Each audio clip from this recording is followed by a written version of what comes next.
2021년 4월 4일 부활주일 아침입니다.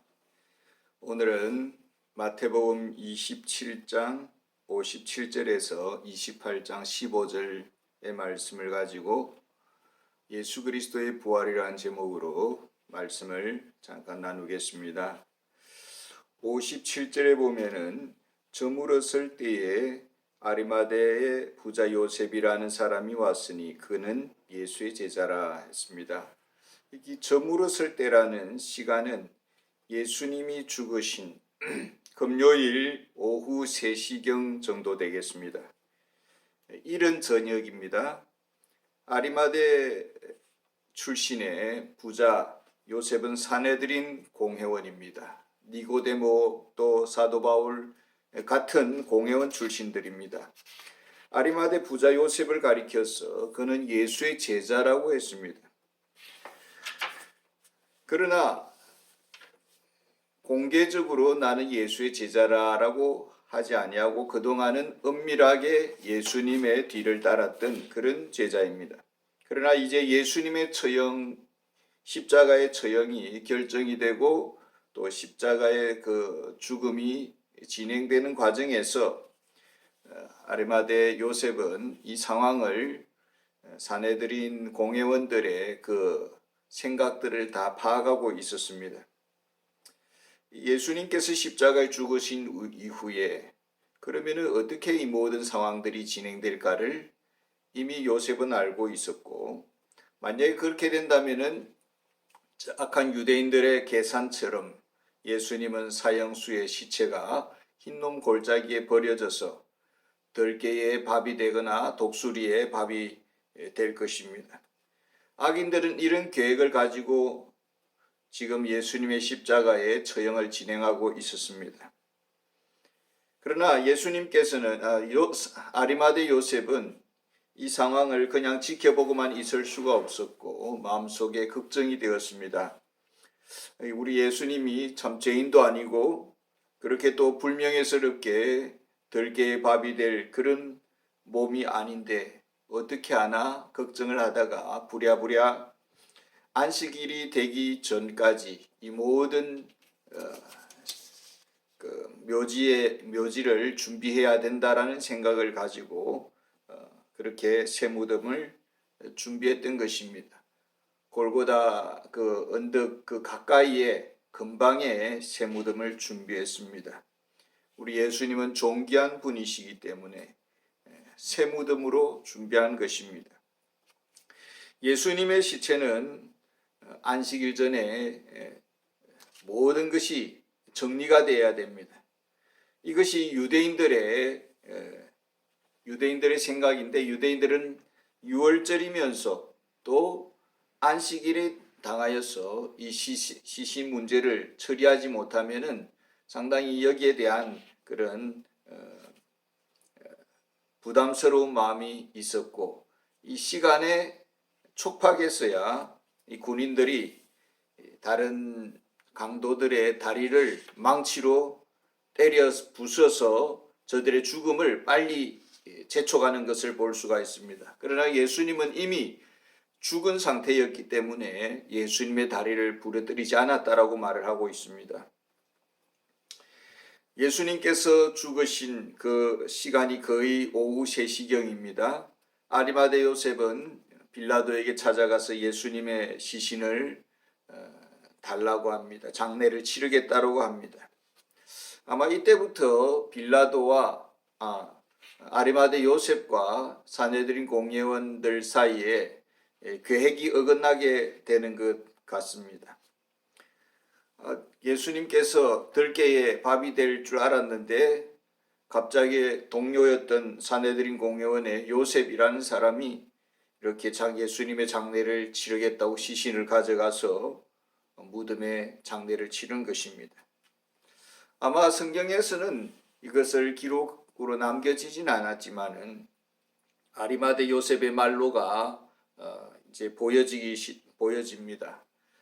그는 분명 유대 사회에서 외면당했고 매장을 당했을 것이고 그 가족들도 그 사회에서 버림받았을 것입니다. 이런 무섭고 혹독한 대가를 치르면서 예수님의 장례를 치르게 됩니다. 요셉은 예수님의 그 시신을 몸소 옮겨야 되는 그 시체와의 그 접촉이라는 이 부정함을 또 감당해야 되었습니다. 그러나 동료인 니고데모와 함께 장례를 치르게 됩니다.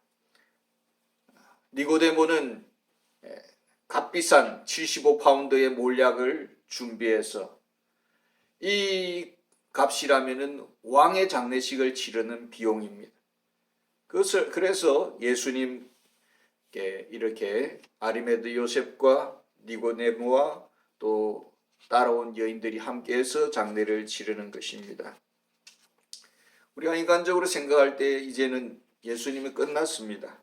아무런 말이 없으시고 또 뭐 어떤 보상을 약속해 주지도 않는 예수님이시지만은 예수님을 위해서 왕의 장례식을 치르는 그 값을 치르고 있다라는 것을 볼 수가 있습니다.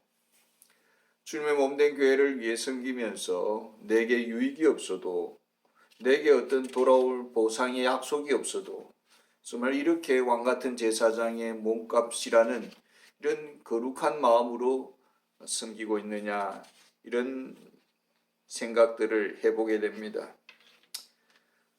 장례를 치르고 큰 돌을 굴려놓고 이제 두 남자 아리마대 요셉과 니고데모는 그 자리를 떠났습니다. 그러나 그 자리에 막달라 마리아와 다른 여자들이 무덤을 향해서 앉아서 계속 머물러 있습니다.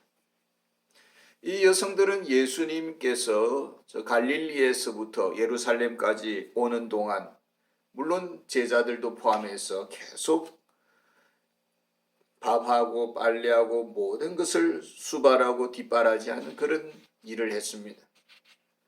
다른 제자들은 다 떠나도 십자가 현장에 그대로 그 자리를 지키고 있었습니다.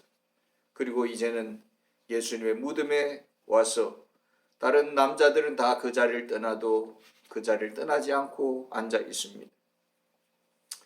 물론 이들은 예수님의 몸에 향유를 바르기 위해서 오는 목적도 있었습니다. 그러나 이 목적을 위해서라면 향유 바르고 다른 남자들이 떠날 때에 같이 떠날 수도 있었을 것입니다. 그러나 이들은 일을 위해서 온 것이 아니라 마음을 다해서 지금 이 장례식에 참여하고 있습니다. 마음을 담은 그런 섬김, 항상 그 자리에 맴돌면서 마음을 쏟아붓는 그 여인들의 그 충성심, 그 아름다운 그 사랑의 향기를 우리는 여기서 느낄 수가 있는 것입니다. 62절에서 66절의 말씀이 있습니다. 그 이튿날은 준비일 다음 날이라. 준비일이 언제입니까? 금요일이죠. 그 다음 날은 토요일, 안식일입니다. 안식일은 토요일입니다. 그러니까 안식일을 준비하는 날은 금요일이죠. 그러니까 지금은 안식일이 되었습니다. 금요일이 지나고 안식일이 되었습니다. 안식일에는 유대인들은 이교도의 지역에 출입할 수가 없습니다. 근데 지금 유대 종교 지도자들이 율법 자기들의 그 규범을 어기면서 빌라도의 공간 안으로 찾아 들어가는 조급한 그 발걸음을 볼 수가 있습니다. 유대인들은 도대체 어떤 조급한 마음들이 그들에게 있었을까요? 63절에 보면은 주여 저 속이던 자가 살아있을 때에 말하되 내가 사흘 후에 다시 살아나리라 한 것을 우리가 기억하노니. 예수님은 누차 내가 유대 지도자들로부터 제사장들로부터 고난을 당하고 십자가의 사흘 만에 살아나리라고 그렇게 누차 말씀하셨습니다. 이 사실이 종교 지도자들에게 귀에 들어갔을 것이고, 그리고 이제 예수님은 사형 집행이 이루어졌고 죽으시고 무덤에 묻혔습니다. 이제 내일이면은 일요일이죠. 죽은 지가 나흘째가 되는 것입니다. 예수님의 부활에 대한 그 예언 앞에 이 유대인들은 뭔가 조급증을 가지고 있고 여기에 대한 생각이 계산이 복잡하게 돌아가고 있습니다. 64절에 보면은 빌라도에게 가서 하는 말입니다. 그러므로 명령하여 그 무덤을 사흘까지 굳게 지키게 하소서. 그의 제자들이 와서 시체를 도둑질하여 가고 백성에게 말하되 그가 죽은 자 가운데서 살아났다 하면 후의 속임이 전보다 더 클까 하나이다 하니, 유대인들의 추측이 그렇게 잘못 너무나 어긋난 그런 추측은 아니라고 봅니다. 저들의 생각 속에는 그냥 무방비로 저렇게 놔둬놨다가는 제자들이 이렇게 예수님의 시체를 도둑질하고 그리고 부활했다고 소문을 내면 어떻게 되나, 그리고 무지한 백성들이 그 부활 소식을 듣고 믿게 된다면은 유대 지도자들 자신들은 의인을 죽인 그런 아주 악한 자들이 되고 이 모든 화살 책임이 그들에게 돌아오는 것이죠. 그래서 저들은 거짓된 대안을 이미 가지고 빌라도에게 찾아온 것입니다. 정말 예수가 부활한다면 어떻게 할까? 로마 군사들이 잠든 사이에 얼마든지 로마 군사들을 잠들게 할 수도 있는 것이죠. 잠든 사이에 제자들이 예수님의 시체를 도둑질해 갔다고 소문을 내겠다는 이런 대안을 가지고 있었다라는 것입니다. 여기에 대해서 빌라도의 그 반응이 어떠할까요? 너희에게 경비병이 있으니 가서 힘대로 굳게 지키게 하라. 이미 빌라도는 경비병을 그들에게 맡겨준다라는 것입니다. 로마 경비병을 유대 지도자들에게 맡겨준다라는 것입니다. 정말로 마음이 깨끗하고 정직한 사람이라면 지금 유대인들의 이런 말을 들었을 때 어떻게 반응을 했을까요? 정말 예수가 부활했다면 우리는 회개해야 할 것이고 우리는 예수님 앞에 무릎 꿇고 용서를 구해야 되지 않느냐, 한번 지켜보자, 이렇게 말해야 되지 않을까요? 그런데 빌라도는 전혀 여기에 대해서 상관하지 않습니다. 예수님의 부활에 대해 믿지도 않고 그런 기적들조차도 아예 염두에 두지 않습니다. 그리고 로마 경비병을 유대 지도자들에게 내어주는 것입니다. 무덤을 굳게 지키게 하라. 하나님께서는 이런 악인들의 그런 모든 거짓된 대안까지도 진행되는데 지금 허용하고 있다는 것을 볼 수가 있습니다. 유대인들은 전혀 예수님의 부활에 대해서 정말 진지하게 고민하는 태도가 없습니다. 끝까지 만약에 다시 살아난다면 다시 죽이겠다는 그런 기세로 지금 이 모든 것을 대비하고 있습니다. 아주 마음이 강팍한 유대 지도자들, 진리를 향해서도 끝까지 배도의 길을 걸어가겠다라는 그런 악한 마음들을 우리는 여기서 볼 수가 있습니다.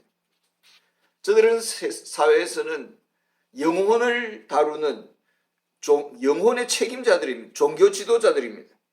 그러나 유대 전체 민족을 배도의 길로 이끌어가는 그런 영적 소경이었다라는 것을 알 수가 있습니다. 28장 1절부터 4절까지 본다면은 안식일이 다 지나고 안식 후 첫날이 되려는 새벽에, 언제입니까? 일요일이죠. 일요일 이른 새벽에, 이 안식일은 예수님의 부활 이후에 이 안식일이라는 것은 역사 속에서 이제 폐기된 법입니다. 예수 그리스도 안에서 안식은 성취되었습니다. 물론 우리가 온전하게 지금은 아직 주님께서 재림하지 않았기 때문에 그 온전한 안식을 누리진 않지만은 이 안식일은 성취되어서 우리는 더 이상 안식일을 지키지 않습니다. 예수님의 무덤을 향해 가는 세 명 미명의 여인들을 보게 됩니다. 이 막달라 마리아와 다른 마리아라고 말을 하고 있습니다. 여기서 이 마태복음에서는 나타나지는 않지만 마가복음과 누가복음에는 두 여인이 더 추가되고 있는데, 야고보와 요한의 어머니 살로메 그리고 헤롯의 청지인 요한나가 함께하고 있는 것을 볼 수가 있습니다. 이들은 믿음이 좋아서 예수님의 부활을 기대하며 사모하면서 지금 무덤을 향해 가고 있는 것이 아닙니다. 1절에 보면은 무덤을 보려고 갔더니라고 말을 하고 있습니다. 그저 저들은 다시 한번 예수님의 무덤에 찾아가서 예수님의 시체가 이렇게 더운 지방이니까 빨리 썩으니까 그 썩음을 조금이라도 지연하기 위해서 향유를 가지고 갔습니다. 전혀 예수님의 부활을 기대하지 않았습니다. 그런데 어떤 일이 일어났습니까? 큰 지진이 일어나면서 천사가 하늘에서 내려온 것입니다. 그리고 천사가 큰 돌을 굴렸습니다. 예수님의 무덤을 막고 있는 큰 돌을 굴려내었습니다. 그리고 그 돌 위에 앉아 있습니다. 여기서 예수님은 과연 언제 무덤에서 나오셨을까라는 것입니다. 천사가 와서 무덤에 갇혀 있는 그 예수님을 돌을 굴려내서 예수님을 나오도록 했을까라는 거예요. 아니죠. 예수님은 이미 부활하셔서 천사가 도착하기 전에 이미 장례옷을 개키고 이렇게 정돈해놓고 부활의 몸으로 이렇게 빠져나온 것입니다. 예수님께서 제자들이 모여있는 그 방에 벽을 통과해서 이렇게 초월적인 몸으로 들어오시는 것을 보게 됩니다. 예수님께서는 그와 같은 부활의 몸으로 이 무덤에서 이미 빠져나갔다라는 것을 알 수가 있습니다. 천사가 돌을 굴렸습니다. 예수님은 보이지 아니하고 빈 무덤입니다. 이 시점에서 지금 마태는 막달라 마리아에 대해서는 자세하게 다루고 있지는 않지만 요한복음에서는 막달라 마리아를 자세히 다루고 있습니다. 막달라 마리아는 빈 무덤을 보자마자 천사도 대면하지 않았고 즉시 제자들에게 찾아가는 것을 볼 수가 있습니다. 그리고 베드로와 요한이 이렇게 막달라 마리아와 함께 다시 돌아오는 장면이 요한복음에는 있습니다. 그러니까 지금 이 마태복음 이 본문에 있어서는 막달라 마리아는 지금 떠나고 없는 상태에서 천사들이 다른 여인들하고 지금 대면하고 있습니다. 그 천사들의 모습이 어땠을까요? 3절에 보면은 그 형상이 번개 같고 그 옷은 눈같이 희거늘. 예수님의 부활을 증거하는 천사의 모습이 정말 죄와는 상관없이 거룩하고 순결한 깨끗한 모습, 하나님의 빛으로 그렇게 빛나는 모습이었다라는 것입니다. 하나님의 아버지의 그 영광의 광채 앞에 늘 머물다가 이렇게 나타난 모습이죠. 참 부활의 증인이라고 할 때에 우리가 어떤 모습으로 복음을 증거할까 한번 상상이 됩니다. 우리도 좀 더 하나님의 영광의 빛 아래 머무르고 하나님의 말씀의 영광의 빛 아래 머물다가 충만한 가운데 복음을 전해야 되지 않느냐 이런 도전이 생깁니다. 예수님의 무덤에는 여인들만 있었던 것이 아닙니다. 로마 경비병들도 있었습니다. 하늘에서 큰 천사들이 내려오면서 큰 지진이 일어나고 그 지진 소리와 함께 로마 경비병들은 아마 천사들의 나타남과 함께 거의 기절 가까운 상태에 있었다고 생각이 됩니다. 평소에 칼과 창을 믿었던 그런 사람들이, 그런 경비병들이 예수님을 조롱하고 희롱했던 그런 군인들이 그 천사의 그 형용할 수 없는 빛 앞에서 그들은 두려워 떨고 공포에 기진을 하고 있습니다. 하나님의 이 영적 권세 앞에서는 세상의 물리력이라는 것은 아무것도 아니다라는 것을 우리가 여기서 볼 수가 있습니다. 로마의 군인들은 지금 이 광경을 그대로 보았습니다. 예수님의 빈 무덤도 보았고 예수님이 안 계신다는 것도 보았고 천사들도 보았습니다. 예수님의 부활에 저들은 어찌 보면은 직접적인 목격자, 물론 예수님은 얼굴을 보지 못했기 때문에 간접적인 목격자라고 그렇게 할 수 있겠습니다. 5절에서 10절의 내용을 잠깐 본다면은 이 천사를 본 여자들이 상당히 두려움에 떨고 있었을 때에 천사들은 저들의 마음을 알고 있었습니다. 저들은 예수님의 부활을 보기 위해서 온 것이 아닙니다. 그저 예수님을 사랑하는 마음으로 이 자리에 찾아왔습니다. 그래서 이렇게 말합니다. 십자가에 못 박히신 예수를 너희가 찾는 줄을 내가 아노라. 이 여인들은 예수님의 부활을 기대하지도 않았습니다. 믿지도 않았습니다. 그저 예수님을 자신들의 그저 수준에서 참 사랑하고 동정하는 마음뿐이었습니다.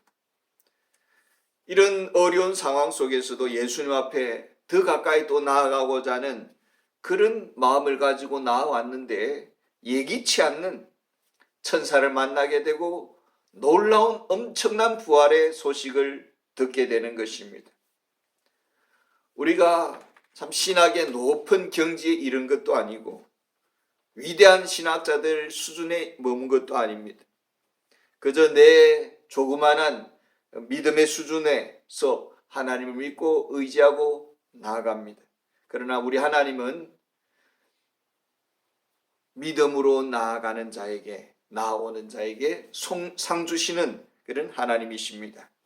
천사가 이렇게 증거합니다. 6절에 보면은 그가 여기 계시지 않고 그가 말씀하시던 대로 살아났느니라. 와서 그가 누우셨던 곳을 보라. 지금 천사는 예수님의 부활을 두 가지 측면에서 증거를 하고 있습니다.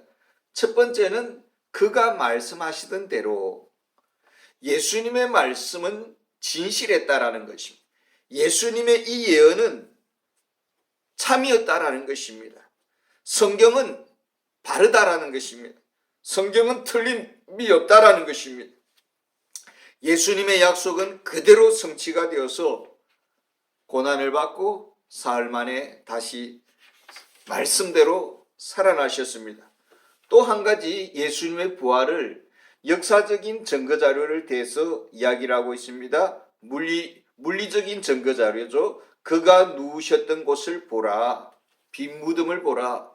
지금도 예루살렘에 가면은 우리가 예수님의 빈 무덤을 우리가 확인을 할 수가 있습니다.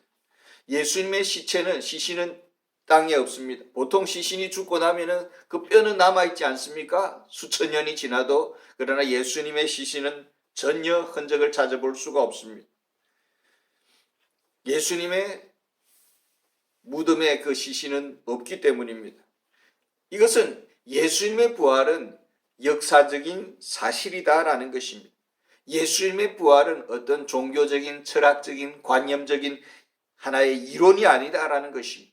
이것은 사실 그대로다라는 것입니다. 예수님의 부활이 역사적 사실이 아니라면 하나의 영적인 이론에 불과하다면 어떻게 되겠습니까? 예수님의 부활을 증거하던 그 사도들은 거짓말쟁이가 되는 것이고, 평생 주의 복음을 위해서 헌신한 선교사님들, 그 전도자들은 너무나도 불쌍한 존재들인 것입니다.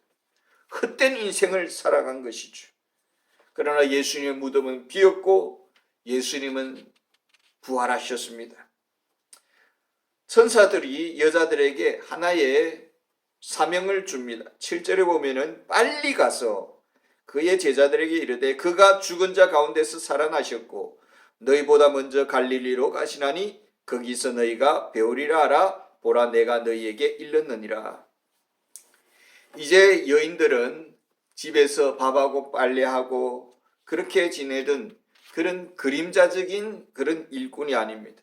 예수님의 부활을, 심지어는 예수님의 제자들에게 증거하는 그런 사명을 가지고 가고 있습니다. 새로운 부활의 증거자로서의 사명에 부르심을 받았습니다. 제자들보다도 더 분명한 예수님의 부활의 현장을 목격한 자들입니다. 베드로가 아무리 3,000명, 5,000명이나 되는 사람들 앞에서 큰 소리로 예수님의 부활을 증거한들, 여인들은 그저 조용하게 자기 이웃들에게 일어났던 사실 본 그대로를 조용하게 온 세상에 증거하던 여인들이 된 것입니다. 예수님의 부활의 소식을 전하러 가는 여인들입니다. 사명자로 부름을 받았습니다. 마음속에 이제는 죽음의 그 무거운 멍에는 다 떨쳐버렸습니다. 제자들을 향해 부활의 소식을 전하러 가고 있는데 예수님께서 나타나시면서 첫 번째 하시는 말씀이 무엇입니까? 평안하냐? 요즘 우리말로 하면 굿모닝, 안녕하세요, 샬롬 이렇게 인사를 나누고 있습니다. 부활의 어마어마한 굉장한 몸으로 나타나신 예수님은 여전히 친절하시고 변함이 없으시고 부드러우시고 자상하신 모습으로 먼저 다가오셔서 똑같은 인간의 모습으로 이렇게 대면을 하고 있습니다. 여인들은 이제 압니다. 예수님은 부활하신 참된 하나님의 아들이시라는 것을 아시고 그리고 예수님의 발을 붙잡고 경배를 하는 것을 볼 수가 있습니다. 예수님은 이전의 예수님이 아닙니다. 이분은 분명히 하나님의 아들이십니다. 이분은 죽음의 권세를 이기신 만왕의 왕이십니다. 범접할 수 없는 그 예수님이 오히려 여인들에게 다가오셔서 굿모닝이라고 인사를 하고 있습니다. 참 우리의 예수님은 너무나도 좋으시고 너무나도 부드러우시고 너무나도 인간미 넘치는 그런 예수님이십니다. 이 예수님께서 여인들에게 이렇게 말을 합니다. 10절에 보면 무서워하지 말라, 가서 내 형제들에게 갈릴리로 가라 하라, 거기서 나를 보리라. 지금 예수님은 여인들에게 누구에 대해서 언급을 하고 있습니까? 제자들을 언급을 하고 있는데 이 제자들은 십자가 현장에도 있지 않았던, 무서워서 도망갔던 쫄장부들입니다. 겁쟁이들입니다. 그런데 예수님은 이 제자들을 3년 동안 양육하고 돌보고 키웠습니다. 그런데 배신하고 도망갔습니다.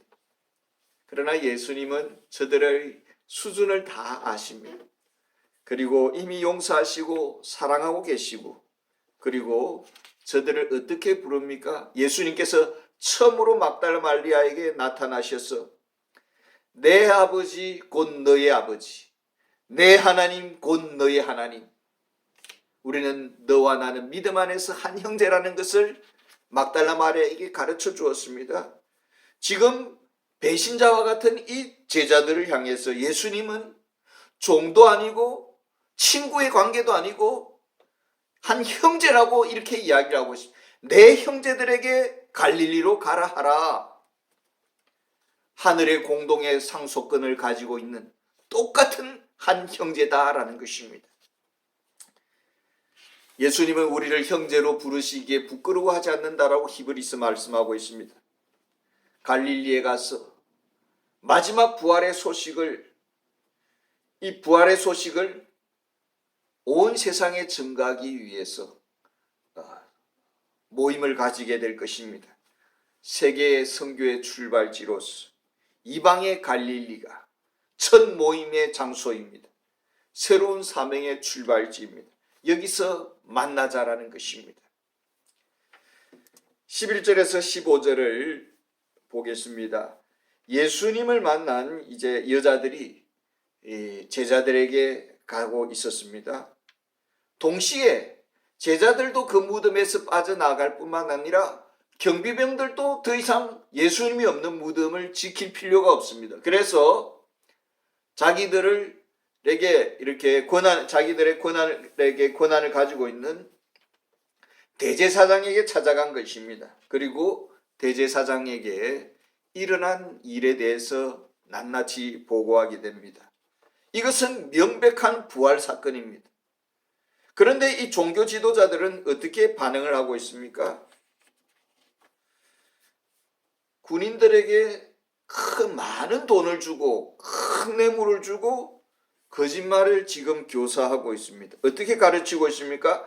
그의 제자들이 밤에 와서 우리가 잘 때에 그를 도둑질하여 갖다 하라. 예수 시체 도난서를 그들은 창작했습니다. 만들어내었습니다. 이것이 유대 지도자들의 알리바이입니다. 저들은 끝까지 회개의 기회를 저버렸습니다. 거짓과 뇌물로서 이런 어마어마한 영적인 놀라운 사건 앞에, 실제적인 부활의 사건 앞에 그들은 본질을 외면해버렸습니다. 분명 경비병들은 대제사장에게 따지고 될 것입니다. 아니 그렇게 만일 우리가 직무유기라고 직무태만이라고 그렇게 덮어쓴다면은 우리는 처벌받아 죽습니다. 이거 그때 책임지겠습니까? 라고 물었을 때에 유대 지도자들이 자기들이 빌라도에 가서 다 타협할 테니까 아무 문제가 없도록 할 테니까 거짓말을 그대로 하라라는 것입니다. 예수님의 부활을 부정하도록 거짓말을 꾸며내는 발원지가 유대 종교 지도자들이었습니다. 거짓 유표의 권은지는 유대 정부였습니다. 이것 때문에 철저하게 부활을 증거하는 사도 바울을 쫓아다니면서 죽이려고 했던 것이 아닌가 정말 상상이 됩니다. 15절에 보면은 군인들이 돈을 받고 가르친 대로 하였으니 이 말이 오늘날까지 유대인 가운데 두루 퍼지니라. 유대 정부의 알리바이입니다. 예수 시체 도난설이 이 지금 마태가 이 마태복음을 기록할 당시가 주후 한 60년경입니다. 64년경입니다. 그런데도 이때도 여전히 예수 도난설이 시체 도난설이 모든 유대 사회를 회자하고 있었다라는 것입니다. 유대인들이 그대로 믿었다라는 것입니다. 로마 경비병들은 돈을 받고 진리를 거짓에 팔아먹었습니다. 양심을 팔아먹었습니다.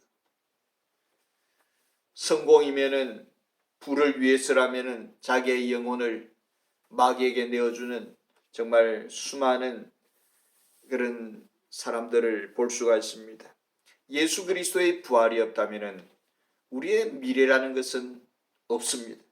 예수님의 부활이 없다면은 우리의 영원한 행복이라는 것은 기대할 수조차 없습니다. 예수님의 부활이 없다면은 예수님께서 우리를 위해서 마련하신 천국의 영원한 아버지의 집도 우리에게는 없습니다. 우리는 영원토록 영혼의 고아로서 방황하게 될 것입니다. 로마 경비병들은 비록 거짓의 소나기에 넘어갔습니다. 그러나 저들의 거짓 자체가 오히려 예수님의 부활을 증거하는 근거가 되었습니다. 그냥 예수님이 시체 도난 당했다라고 말했겠습니까? 돈을 받고 그렇게 했다라고는 이 말까지 다 소문이 났다라는 것입니다. 하나님은 모든 것을 침묵하고 무능하게 지켜만 보는 것처럼 보이지만은 이 모든 가운데서도 하나님께서는 당신의 선하신 목적을 이루어가고 계신다라는 것을 알 수가